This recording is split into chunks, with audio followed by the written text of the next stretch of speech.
Good morning, everyone. Welcome to the morning show. We're broadcasting on Channel 9 as well as WJOPLP Newburyport, FM 96.3. And we're also live streaming on Newburyport Community Media's YouTube channel at ncmhub.org. I'm your host, Mary Jacobsen, and I'm delighted to welcome today's guest, Dr. Gretchen Sorin. She's Director and Distinguished Service Professor with the Cooperstown Graduate Program in Museum Studies at SUNY Oneonta. And she's here today to talk about her book and documentary, Driving While Black, African American Travel and the Road to Civil Rights. Dr. Sorin, Gretchen, welcome, and thank you so much for taking time to come visit us on the morning show. Oh, thank you for having me.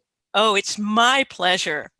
You know, I recently had the privilege and the pleasure of hearing Dr. Sorin present on the topic of her book through the virtual offerings of Historic New England. Subsequently, I've also watched the documentary that she and Rick Burns made, Driving While Black, Race, Space, and Mobility in America. And her presentation was fascinating and illuminating and also heartbreaking. A vivid reminder of the constraints and dangers placed upon the freedom and mobility of Americans living in this nation while inhabiting Black or brown skin. So I've thought about her presentation and her film every day since I saw them.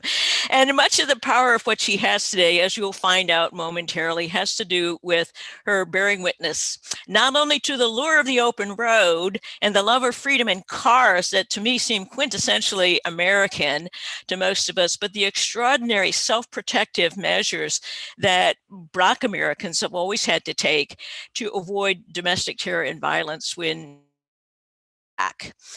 It's a great sorrow, I think, in my opinion, to us as a nation that these measures must still be taken today. And I'm entirely honored to have you with us today, Gretchen. Thank you. So I wanted to start out by finding out, you know, you have a distinguished career in curating exhibits in museums around the country. You've done many exhibits and researched many topics. I was curious to find out what drew you to this topic at this particular moment in time. Well, I guess ironically, I didn't start this project at this particular moment in time. I started it about 20 years ago. Oh. I was working on an exhibition in the city of Saratoga Springs, New York, on the history of the Black community there. Saratoga Springs is a resort community. Mm-hmm. And a friend of mine, a colleague historian, handed me a Xerox copy of the Negro Motorist Green Book, of the cover. And she said, "Have you ever heard of this?" And I said, "I never heard of it. What is it?" And we started chatting about it. And she hadn't heard of it either, but somebody had given it to her. And I thought, this is an interesting topic. Why have I never heard about this? I've studied African American history. Yeah. And I want to know more. So I started researching it, and I asked a student of mine who's from Chicago. I tried to find some copies of the Green Book, and it was hard to find. Libraries didn't have it.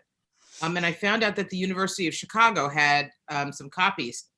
And when he went home for Christmas, I asked this student if he would go to the library and Xerox a copy for me. And that's how I really got started. Mm.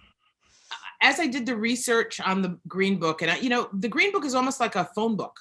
Mm. It's just a listing of names and places that you could stay and where people were welcome. And I thought, what can I make of this? What is this really about? And the more I thought about it, the more I thought, well, I really need to look at the automobile, because this is really about travel, and mostly travel by car. And that's how I started. It's so funny because when you're doing PhD work, you usually get more and more narrow. And as I did this research, it got more and more broad. It started out with this little Green Book, and then it went to travel, and then the roadside, and then it became a national study instead of just a kind of localized study. So it got broader and broader, but I realized nobody had really written about the automobile and African Americans. Uh-huh. And that's how I got to the story that I produced in Driving While Black. Yeah, that's one of the things that I was so impressed with about your work, is that it does kind of expand the lens of the automobile. It turns out lends itself to 400 years of the story of mobility in America. And that's what's so kind of amazing and impressive about it. And let's go back in time then a little bit, because of course the lens takes us back to slavery, because to understand constrictions on mobility in the lives of African Americans, you have to go back, as you do in the documentary, to your ancestors having been kidnapped and brutally transported to captive enslavement in the U.S. So I was hoping that you could talk some about the way that slavery itself functions as the starting point and the overarching theme for understanding the significance of mobility in the lives of African Americans.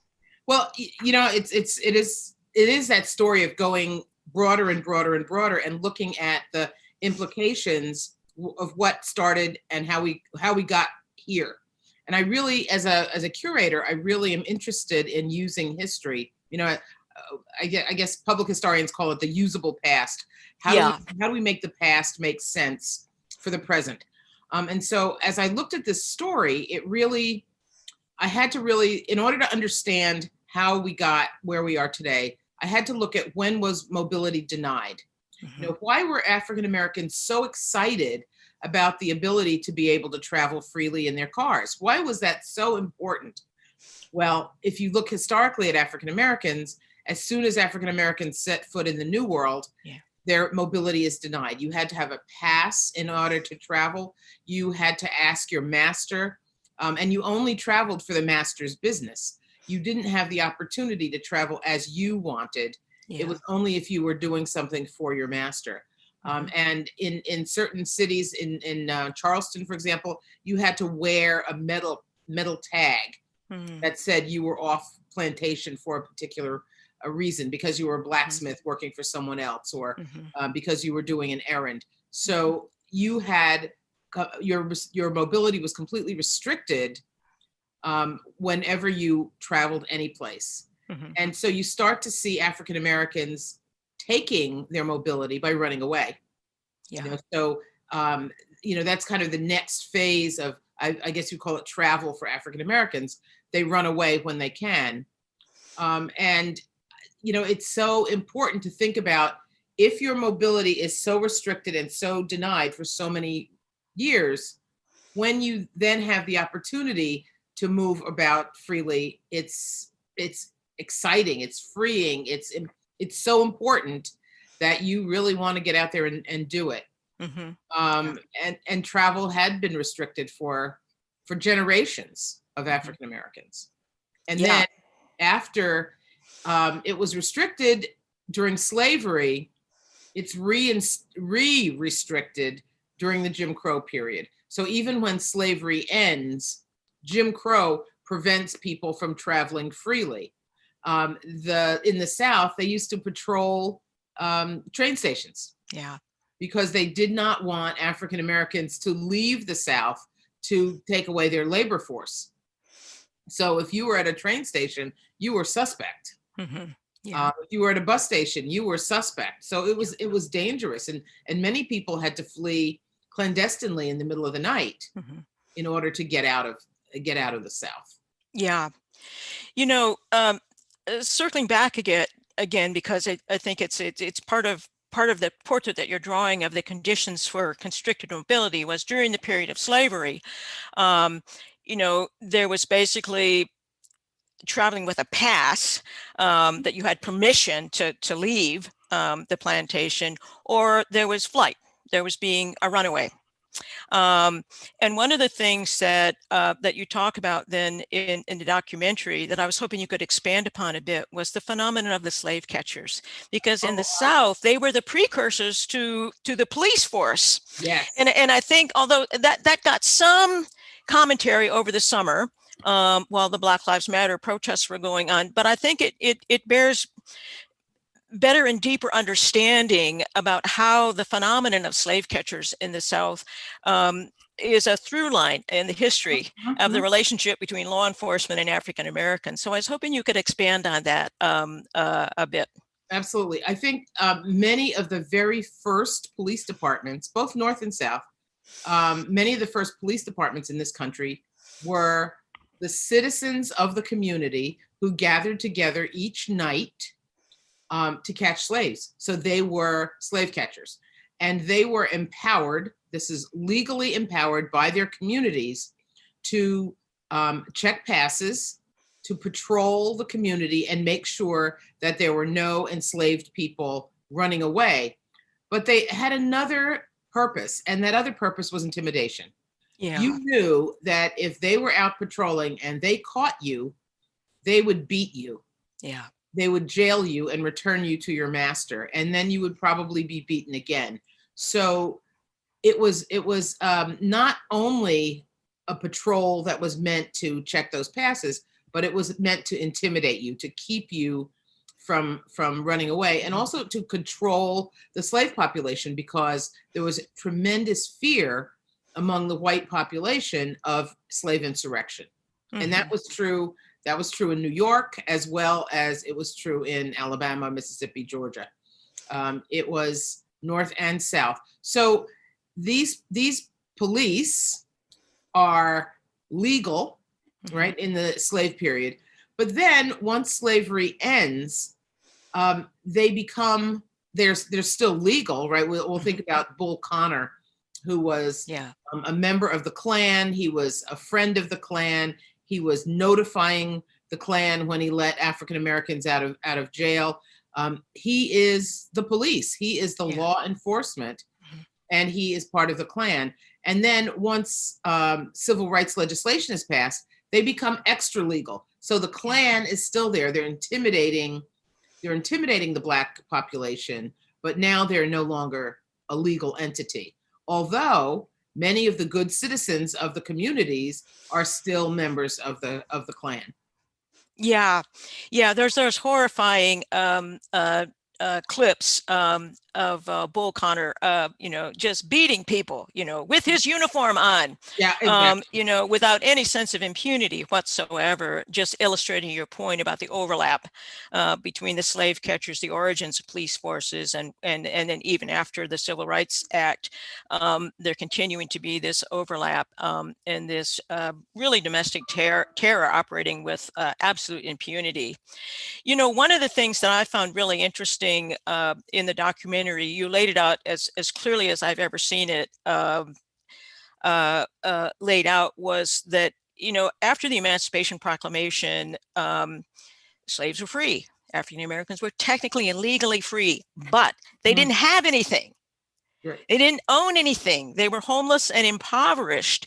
And couldn't read and write. Most of them could not read and write, because that had been illegal to teach slaves to read and write. So they were kind of trapped in place, and many of them became sharecroppers. But what I was interested in was what you had to say about the economic incentive of white Southerners to continue to entrap basically African Americans and prevent them from leaving. And you mentioned monitoring train stations, but could you say a little bit more about how this was driven by economic motives on the part of Southerners to exploit the labor of what had been free labor?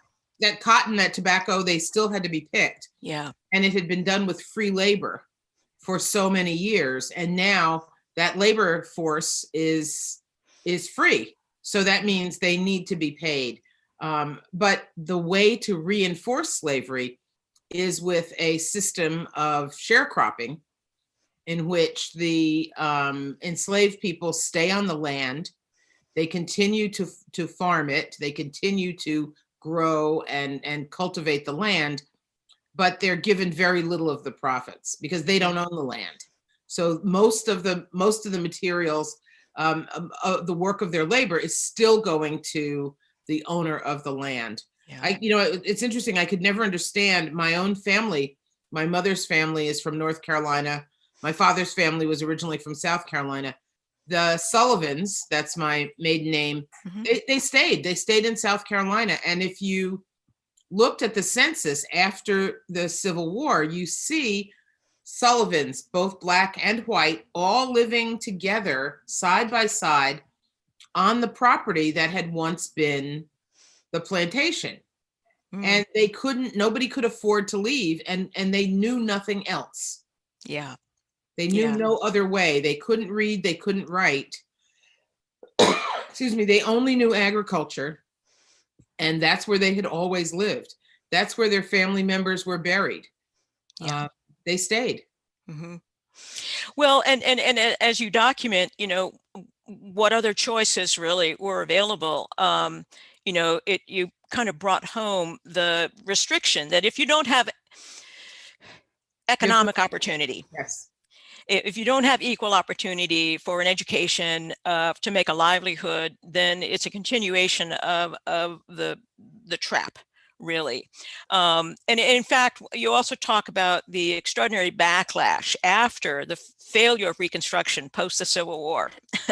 There was this brief window when you actually had African Americans voting and being elected to statewide office or even Congress, and then the window closed because of this ferocious backlash among white Southerners, to deny civic participation, economic participation, basically equality, and keep people from being able to actually live freely. you know, and so into this mix then comes the automobile. and, and, and which is where your research began with the Green Book, but then it expanded, backwards and into, many other domains. So I was hoping that you could bring us up to date then of how the automobile became a game changer, and in particular, how it contributed to what's known as the Great Migration. Yes, well, I think you have to look at public transportation first and think about what it must have been like to get on a bus, and be treated horribly by the bus driver and having to sit at the back of the bus.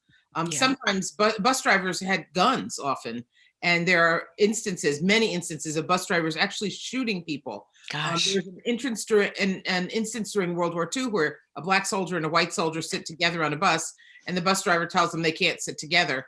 And they say, no, we're friends. It's okay. Well, we can sit together. And they say, no, you can't sit together. And he pulls out a gun and starts shooting at them. So there were several instances of that. Or you would have to get on the bus, pay your money, and the bus driver would tell you, now get off the bus and go in the back door. And then he would pull away. So you'd lose your money and you wouldn't have your ride. So there were horrible instances of this kind of cruel behavior on the part of bus drivers. And so buses were segregated, and then trains were segregated, and they were filthy. And if you think about the humiliation, not only for the adult, but Black folks didn't want their children to face this kind of humiliation on buses and trains and public transportation. So the automobile frees you from that. It takes away the opportunity for the bus driver or the train conductor or the people that are riding in these public conveyances to harass you, to humiliate you, and to treat your children with humiliation. And I think that was a real incentive for people to get their own cars. And so when they would put together whatever money they could, if they couldn't buy a new car, they would buy a used car. And it was an incredibly freeing experience for families, but also for business travelers. This is the same time period when major American corporations are starting to hire that one or two token executives, Black executives. And when they hire them, they have to travel. And they're traveling with their white counterparts, but they get to a hotel and they can't stay at the hotel. Or they go to a restaurant and they can't eat at the restaurant. They have to find the Black neighborhood. They have to find the Black hotel, the Black restaurant. And sometimes that's pretty hard to do. Enter the Green Book. Yeah. It is, and interestingly, the Green Book is not the only guide. We know about it because of the Hollywood movie, The Green Book. Yeah. But there were guides long before the Green Book, including a guide that was produced by the federal government, because, even though the federal government did not enforce legal segregation, never did. It was always the states that did that. But the federal government wanted people to travel, and they wanted people to travel because it would end the Depression. It would help to end the Depression. So during the Depression, the federal government produced, it was almost like a typewritten sheet. It was really kind of cheesy. But it was a listing provided by the federal government that was for Black people that said, here are the segregated places that you can stay when you travel. And that was really the first Black travel guide. But you could find these travel guides in Black newspapers, Black magazines. And then in 1936, Victor Green, who is a businessman in New York City, he's also a postal worker. He says, I've had a bad travel experience and I'm going to do something about it. Mm-hmm. And he starts to publish the Green Book. And the Green Book is a listing by state of hotels, restaurants, garages where you can get your car fixed, pharmacies, beauty parlors. It starts out as just being New York, New Jersey, Connecticut. And then it expands to Massachusetts, to Pennsylvania, to Delaware. And then it goes the entire East Coast. And then it branches out to the Mississippi and then the entire United States. And by the time it's finished, by the time it closes in 1966, it has reached Africa, Europe, Asia, the entire world. So, they're really, as you're looking at it, you're seeing how African-American travel is expanding, but you're also seeing a business that's trying to appeal to white Americans, but it's never successful at doing that. Mm-hmm. There are already too many other travel guides. I see. Yeah. Yeah. Well, it also contributed then to entrepreneurial ventures, Black-owned businesses around the country. Could you talk a little bit about that? Because that was a part of the story that I also was unfamiliar with, but it was a vibrant kind of parallel business world. So you start to have all these travel guides. You've got the Green Book, and then you've got the Bronze American, you've got Travel Guide, you've got the Traveler's Guide, you've got the Greystones Guide. So you've got all these travel guides. And within those travel guides, you're listing businesses, restaurants, barber shops, pharmacies, doctors, garages where you can get your car fixed, places where you can buy tires. These are all Black-owned businesses. And many of them are local mom and pop businesses that really wouldn't have the wherewithal to do national marketing. Yeah. But these guides give them a national market. So you've got places to stay all over the United States, primarily east of the Mississippi. I will say that once you get west of the Mississippi, there are fewer and fewer until you get to the West Coast. And then in Washington, Oregon, and especially California, there are a lot of places. But really, east of the Mississippi, you have a large number of businesses, hotels, motels, restaurants, tourist homes, resorts, all Black resorts, beaches that are available to Black travelers, and they are promoted by these travel guides. Mm-hmm. Yeah. Well, and part of the story then that I also learned about from your documentary was it was a burgeoning kind of opportunity, as you say, for small local businesses that would never have been able to, somebody in New York would never know about a place in Louisiana. Exactly. But they got them national exposure. But then the Interstate Highway Program hit. And it's interesting, because you make it clear, that this was double-sided. There were certain advantages for safer travel to having interstate highways, but it also had a huge impact on Black communities locally. And I was hoping you could fill us in on that, because I think that's a fascinating story. Yeah, so in the 1950s, when the interstate highways go in, African Americans applaud having highways. They don't have to drive through little towns. So you have no idea how you will be received if you pull into some little town and stop at a gas station, or try to stop at a little store to get a beverage or a sandwich. So the highway system and sticking to the highways is something that African Americans want to do and prefer to do when they're traveling. The big problem is that you have to, when you're building highways, you have to put them someplace. Yeah. And very often the path of least resistance is those communities that have the least amount of political power. That's where the highway goes right through those neighborhoods.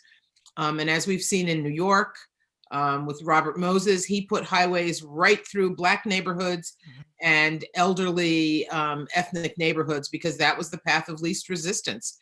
He could destroy those neighborhoods without too much political pushback.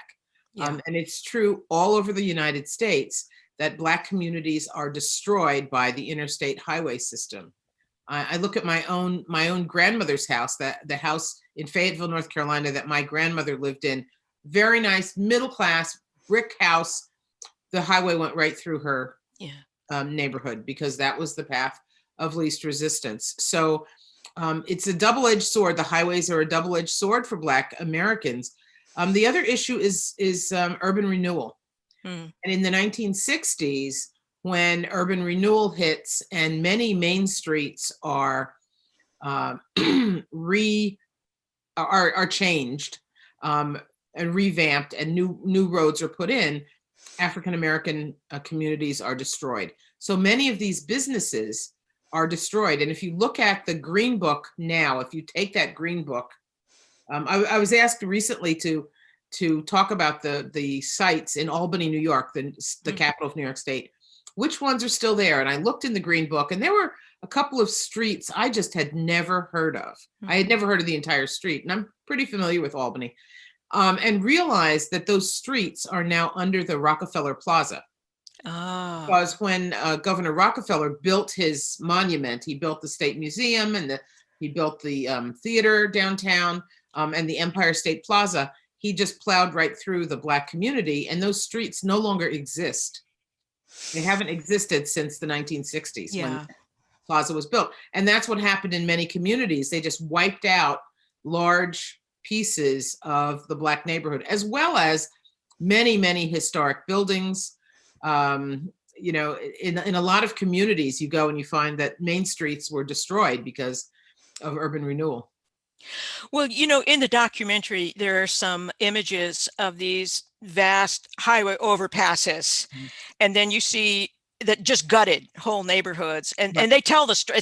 It just kind of makes your heart sick to look at, because you see some remnants of buildings, you know, around them, but mostly what you see is this enormous overpass that just cut right through, as you've been describing, the heart of a neighborhood, a community, a city, and that's what was left behind. Not any place anybody would ever want to live.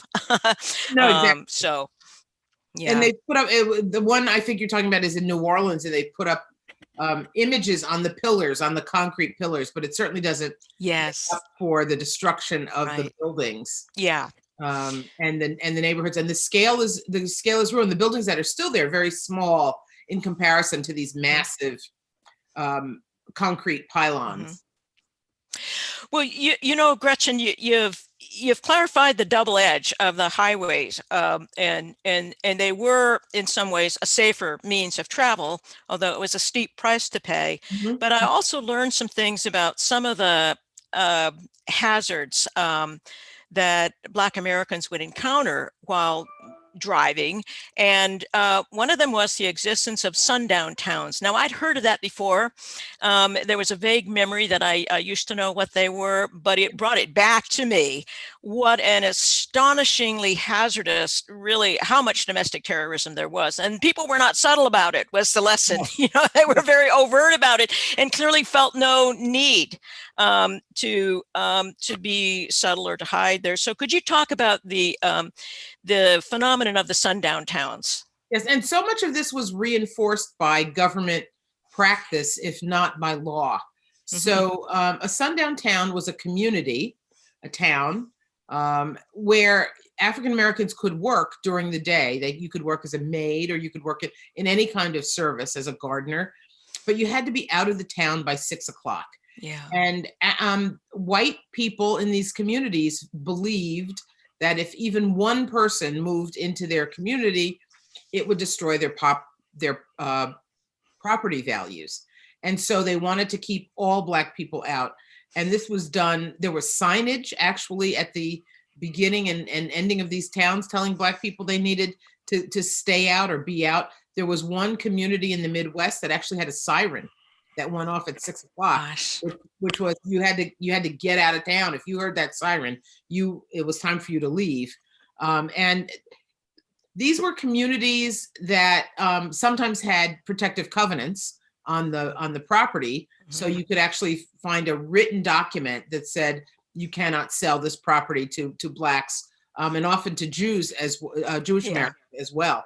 So there were hundreds of these communities, hundreds, and they were not just in the South. In fact, most of them were in the Midwest, and places like Darien, Connecticut was a sundown town. So there were many in Florida. But all over. I think Illinois had 100 of them. They were small communities as well as larger communities, and they were frightening places for African Americans to encounter, because you could be beaten or murdered if you were caught in the community after the sun went down. You can imagine what it was like in the wintertime when it gets dark at 4 o'clock. 4 o'clock, yeah. Pretty scary for people, even working in these communities. There's a story in the book that was in Thurgood Marshall's biography, in which he talks about just standing. He was traveling then. He was the lawyer for the NAACP. This is before he was a Supreme Court justice. And he was traveling, standing on a train platform, just waiting for a train. And a man with a gun came up to him and asked him what he was doing there. And he said, I'm just waiting for the train to Shreveport. And the guy said, well, you better be on that train, because the sun is never set with a nigger in this town. So this is just minding his own business, waiting for a train. And it was a frightening experience. Oh, I can only imagine. And just obviously what always strikes me about stories like that is the impunity that the people with the guns have, that they clearly feel like this is accepted, encouraged behavior, the intimidation, the violence, which they would make good on, because there would be no consequences. So much of this is, the collusion between realtors and banks was real. And they assisted in maintaining the whiteness of these communities by refusing to give mortgages to African Americans to buy houses, and by redlining certain neighborhoods. So there were neighborhoods that were completely off, off the radar of banks. They wouldn't give mortgages in those communities because those were considered unsafe places to loan money. And it's interesting. My husband and I, when we moved to Washington, D.C., he was working and I was not. So during the day, I would go out and look. We were looking for a place to live, and I would go out with realtors, and they would show me these places. And I thought, wow, these are terrible. I can remember there was one that had chickens in the yard. It was just a dump. It was absolute dump. My husband would go out on his lunch hour, and they would show him totally different places. And these were different realtors. We're both doing this independently. And I realized, we both realized after a while, that because my husband is not Black, and therefore the places he was being shown were totally different from the places I was being shown by different realtors. And it was very interesting because it took us a while to figure it out. Oh, I see. But they were deciding, this is before Zillow, before multiple listing services, they were deciding what places they would show me, and they were deciding what places they would show him. And this is the power that realtors had to restrict communities and where people lived and where people purchased property. Or whether people could even get a loan to purchase property, because one of the things that you talked about in your presentation was the connection between redlining and buying a home. That's every financial advisor says the way you build equity as an American is you buy a home, you get a loan, you buy a home, you have a mortgage, you pay it down, and you have something to pass along, to the next generation that gives them a leg up. And that was just impossible, as you described this collusion between realtors and bankers and redlining. But you also talk about how that contributes to an extra value to a car. Because you can get a new car or a used car, but that contributed to cars being they were already important as a means of transport and escape in the Great Migration, but could be a source of prestige, status, pride. Right. And Also, African Americans are starting to have disposable income in this period, right? In the 30s and 40s, African Americans are moving north through as part of the Great Migration, and they're getting jobs, many of them are getting jobs in the automobile industry in Detroit because Henry Ford is hiring them. He's a raging anti-Semite, yeah, horrible human being in that sense. But for African Americans, he is hiring them. Now he's hiring them to do nasty jobs and the most dangerous jobs, but they are making money, and they're using that disposable money, that disposable income to buy travel. They're going out and they're taking vacations just like white Americans. They're visiting relatives in the South, but they're also buying good cars, and they can afford to buy those cars.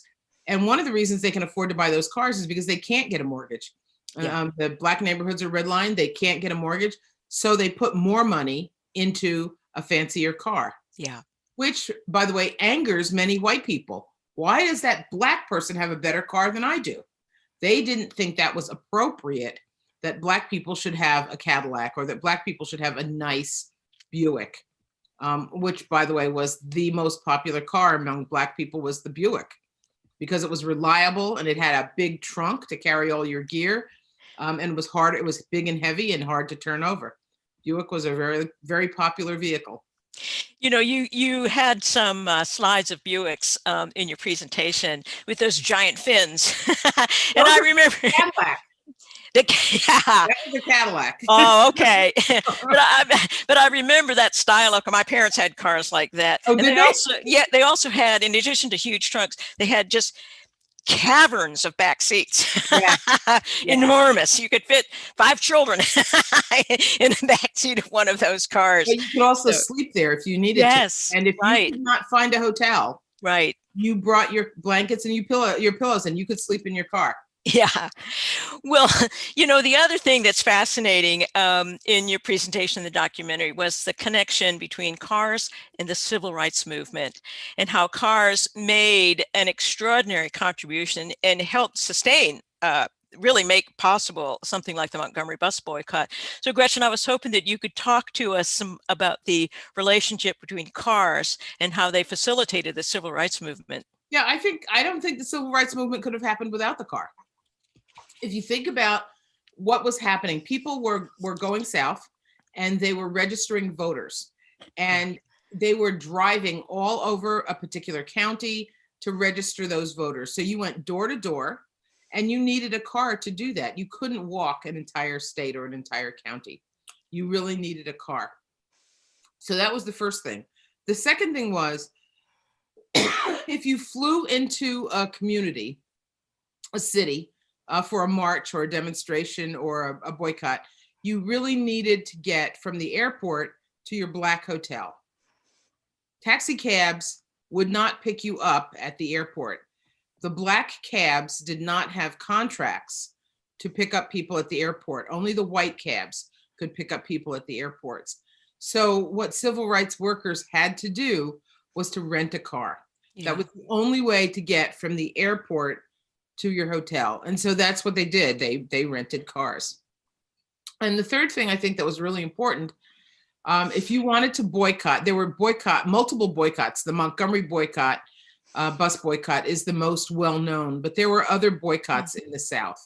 And in order to boycott the buses in Montgomery, they had to have cars to drive people to work. Yeah. People would lose their jobs if they didn't get to work, which was what the white folks were hoping, was that people would be too afraid of losing their jobs to boycott the buses. But in order to make the boycott work, Martin Luther King and the organizers of the Montgomery bus boycott purchased a small fleet of cars, and they used those cars to drive people to their jobs. They were able to bankrupt the Montgomery bus boycott, the Montgomery bus company, by 60%. They cut their revenue by 60%, which is a huge amount. And they were successful. Mm-hmm. But they wouldn't have been able to accomplish that if they hadn't been able to use their fleet of cars to take people to work and bring them home, which is just a fascinating story. And I think for me anyway, a less familiar part of the story. So it was just wonderful to learn about that. Well, Gretchen, I was hoping that you might be willing to talk a little bit about what makes this topic of driving while Black personal for you. I know you talked about it in your presentation about your own family history. The thing that's so funny is that when I started this, I didn't think it was about me. I didn't think it was about my family's history. I didn't think my family was a part of it. Mm-hmm. It was just a story about African-American history that I was interested in. And as I dug deeper, I started to think about my parents and the cars that we had. My parents always bought Fords. My parents always bought Esso gasoline. And, as I thought about it, I realized Esso was the only gas station at the time that allowed African-Americans to use their bathrooms. And as I was interviewing people, I realized people would say to me, well, we always bought Esso gas. Well, we always bought Esso gas. Esso was a part of Standard Oil. And they realized that African-Americans were going to be a market. And so they marketed to African-Americans and they said, you can use our restrooms. So Black people with disposable income became customers of Esso. And my father was one of them. So there were little hints here and there that this story is really related.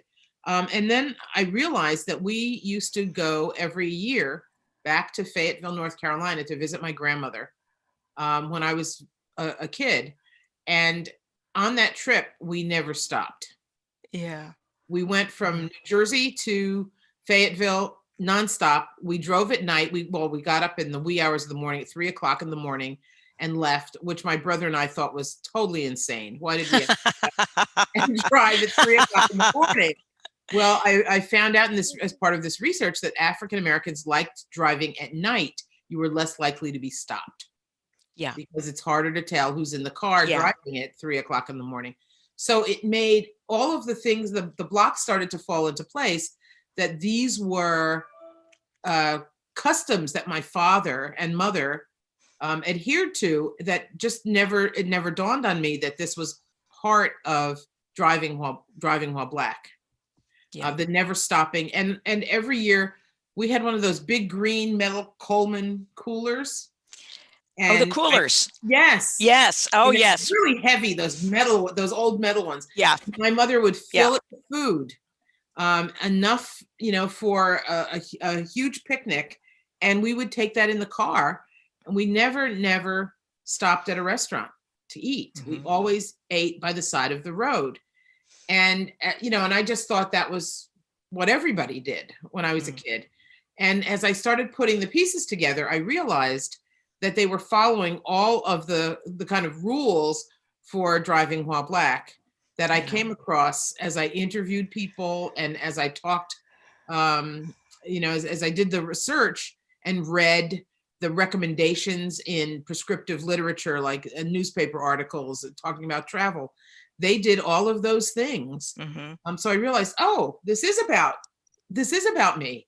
This is about the same things that my family was doing when we went on vacation. Yeah. Well, Gretchen, I have to ask, do you enjoy road trips? I do. I mean, I like to travel. I can't say that I've done a lot of travel in the South. But my husband and I have taken our kids on many trips, and we've enjoyed it. Mm-hmm. So good. I do like road trips. Good. Me too. Well, I used to more than I do now. I used to like driving, in the open road more than I do now. But if somebody else is driving, I'm game.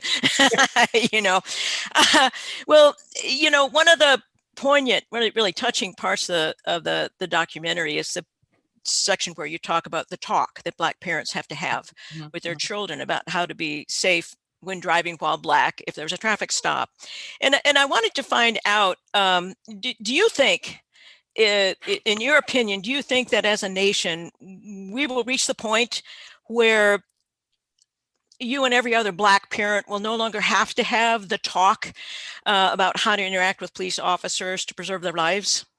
That's so interesting. I don't know. I don't know if we are going to, I think most police officers are good people. I really Yeah. do. I think the problem is you never know when you're going to encounter that one person that really is Yeah. dangerous to you. And I think that's the frightening part about it, because I don't think our especially small town police officers, I don't think they have enough training. I agree. I don't Yeah. think the training is necessarily, um, let's say, I don't think they have enough training in how not to be racist. Yes, And I absolutely. know that a lot of the training videos that have been used in the past always use Black people as the perpetrator. So they're Oh, teaching you, here are the perpetrators. So what's the message there? The message is, well, Black people are the perpetrators, right, or brown people are the perpetrators. right. So unless we change the way we train police, and unless we give them better policing, the thing that's so frightening to me is that the police are afraid. Yes. They're afraid. Yeah, And my feeling is, well, yeah, I get it that they're afraid, but they're the ones with the guns. absolutely.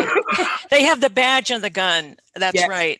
And they're yet they're so often, it seems like they react out of feeling so scared. And yes, that does immediately make you think about what kind of training do you get, yeah, exactly. and You how know, can you, I don't know if you read the book, but at the end of the book, I did talk to the police chief of Montreal, mm, and he was fascinating. And he said that if you get up to the car window and you're so terrified that you start shooting in the car, which is what happened to Philando Castile, that mhm, guy was just terrified and he just started shooting him. yeah, He said, then you've made the mistake.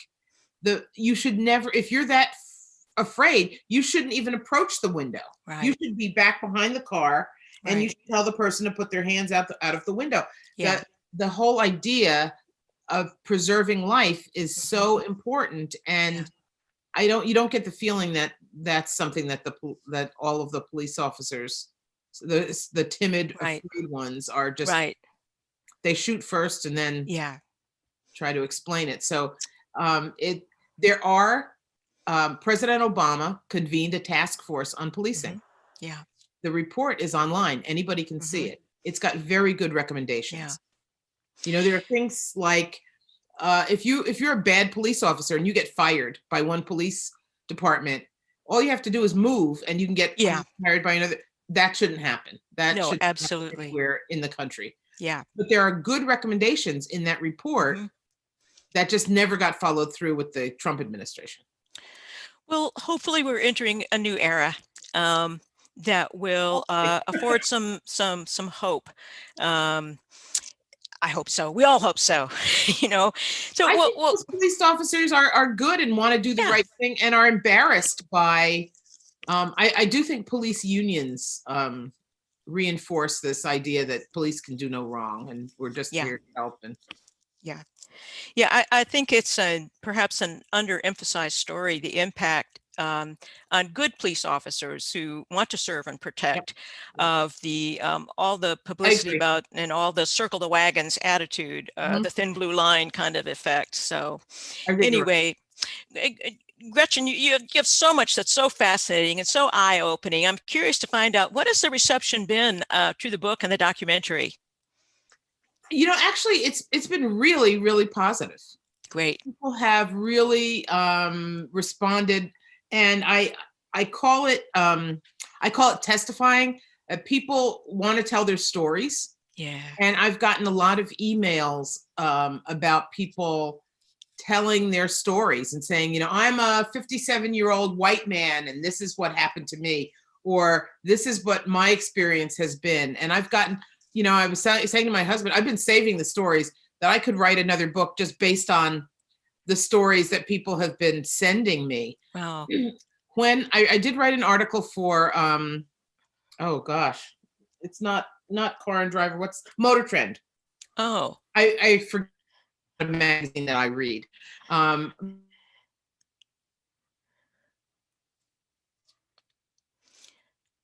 Gretchen, you're frozen temporarily. Um, can you hear me now? oh, yes. Good. Great. Yeah. Motor Trend and Car and Driver are the two largest car magazines in the country. Yeah. And Motor Trend asked me to write an article for them this summer, which I did. Oh. And they published it. And now Motor Trend is a magazine that's just, it's about engines and horsepower. Yeah. It's a gearhead kind Yeah. of. And they ran this article about driving while black. And we got a lot of very positive comments out of that, but also some people saying, well, this is political. And it's not political. It's history.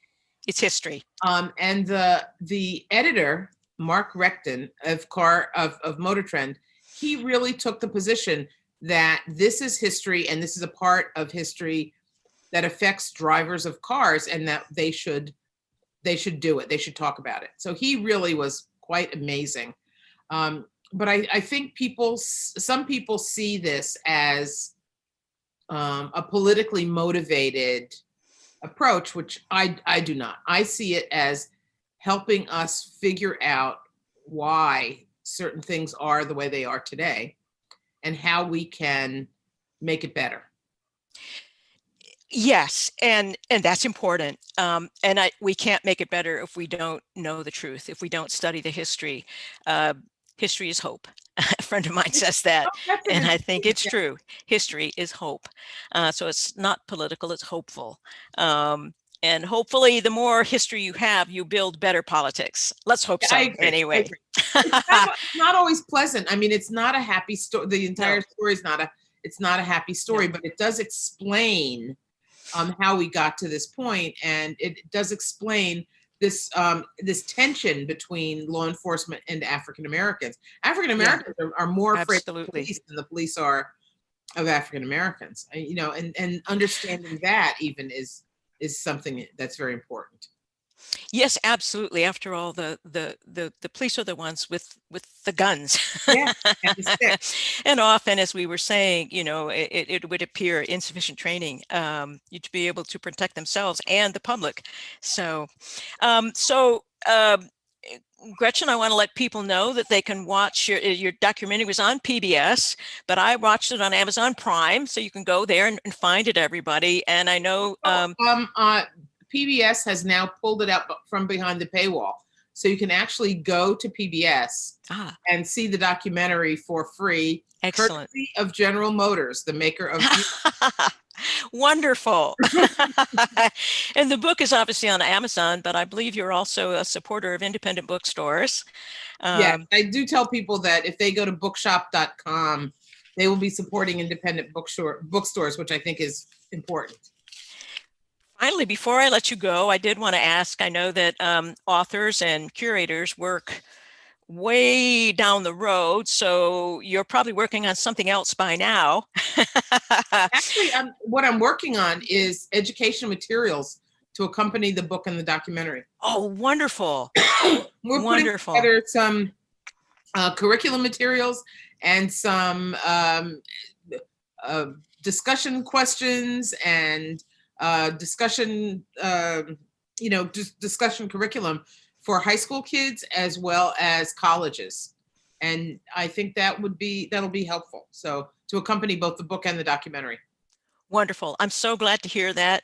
And I'm so glad that you came on the show today, Gretchen. It was an honor to talk to you. And I always learn new things. I learn new things from the presentation, from the documentary, and it's such important history. And as we're saying, history is hope. So you leave me feeling hopeful. Thank you so much, Gretchen. I really appreciate your time. And I wish you all the best.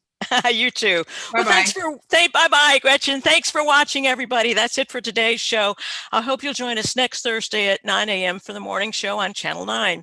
My guest will be Ken Torino of Historic New England, who will talk to us about the history of Christmas celebrations in New England, covering 400 years worth of evolving trends. Suffice it to say that Christmas has changed a lot over the years. I've heard Ken talk about this topic, and he's always fun and engaging, and you may be surprised by some of what you learn about Christmas Christmas past. All right. So if you missed any part of today's show, it'll be available for viewing on Port Media's YouTube channel, playlist for the morning show, www.ncmhub.org. Just click on the YouTube icon and then playlist and look for the morning show. Each show will also air on WJOP FM 96.3 on Friday at 8 a.m. and again next Tuesday at 4 p.m. and Wednesday at 3 p.m. It'll also be available as a podcast on the SoundCloud. Just go to ncmhub.org, click on the cloud icon in the upper right-hand corner, and then scroll down. That's it for today, everybody. Take care. Be well.